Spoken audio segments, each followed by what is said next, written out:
Hi, this is Suresh K. Bhoganathan, registered pharmacist from USA with 22 years experience. I did my master's from University of Wollongong from Australia and the bachelor's from Rajiv Gandhi Institute of Medical Sciences or Bangalore University. Then I went to US in 98 and I was a foreign graduate who cleared all the exams to become the registered pharmacist in US. That time it was quite challenging because there's no proper guidance available and then no blueprint of the steps involved how to become a registered pharmacist. So after those struggles and I cleared all my exams, then I decided to post a YouTube video on the steps involved, how to become a registered pharmacist in USA, so that the prospective students should not undergo similar kind of hassle how I faced. So that's the main idea behind making this video. So there's basically 5 steps involved to become a registered pharmacist in USA. First step is TOEFL IBT. Second step is FPGEE. Third step is the internship. Fourth step is writing the NAPLEX.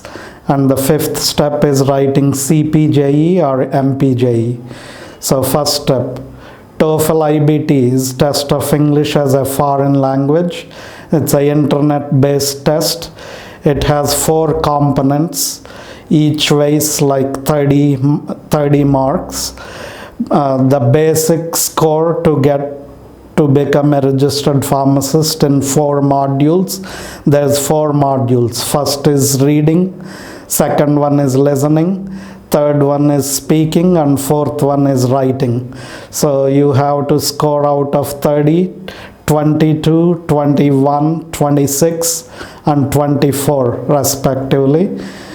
This TOEFL is administered worldwide, but they only accept the score. NABP only accept the score if you take this exam in the US territories or Canada, New Zealand or Australia. They won't allow to take the exam outside of these countries.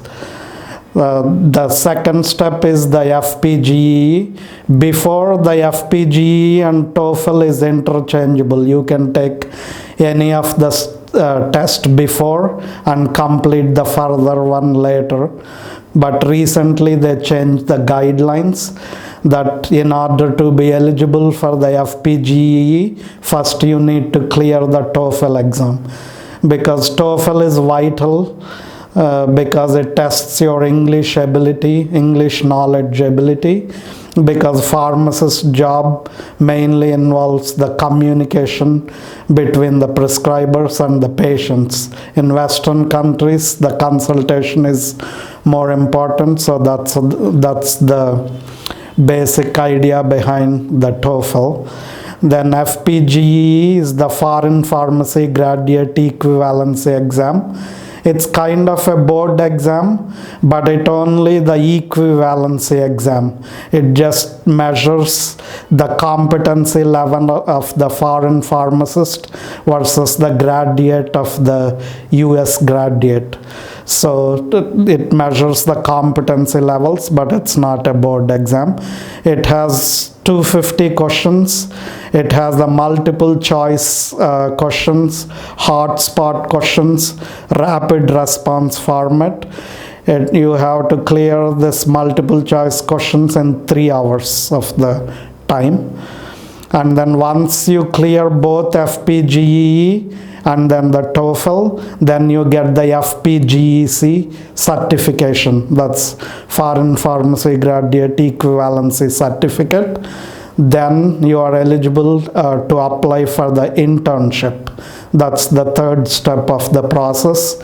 Intern pharmacist can do all the functions of the pharmacist except the final verification of the medications, such as like consultation you can do, or immunizations, administering the flu shots and communicating with the prescribers, except the final verification step of dispensing the prescription. There's 1500 hours of internship required, which can be basically done in a community setting such as retail pharmacy, and part of the setting you have to do through the hospital setting, and you can do through the sterile compounding, and then the long-term care pharmacies you can do the rest of the internship process. Once you finish the internship, then you are eligible for taking the first step towards becoming a registered pharmacist. That's the NAPLEX. NAPLEX is the North American Pharmacist Licensure exam. This exam is similar to FPGEE, but it's more clinical. It's more case-based scenario in the real setting. So they'll give you the patient profile versus the medical allergies and all the information, and then like a real-time pharmacy setting, they'll ask you the series of questions where you have to answer based on your clinical judgment, like a simulation to the retail pharmacy kind. After 2016 November, before they used to have 185 questions on this exam, but they changed the format and increased the questions to the 250 instead of 185. The passing score is 75%, but the scalable score maximum you can get is 150 on this exam. After you clear the NAPLEX, then you have to take the MPJE or CPJE. MPJE works for all other states other than California in United States. CPJE is the specific for the California state pharmaceutical jurisprudence exam, which is mainly about the dispensing laws specific to that state. MPJE contains 120 questions and the passing score is 75, but the maximum score you can get is 100. CPJE, whereas it contains only 90 questions and the passing score still 75, the highest you can get is 99. Once you clear all these 5 steps, then you can become a registered pharmacist in US. Thank you.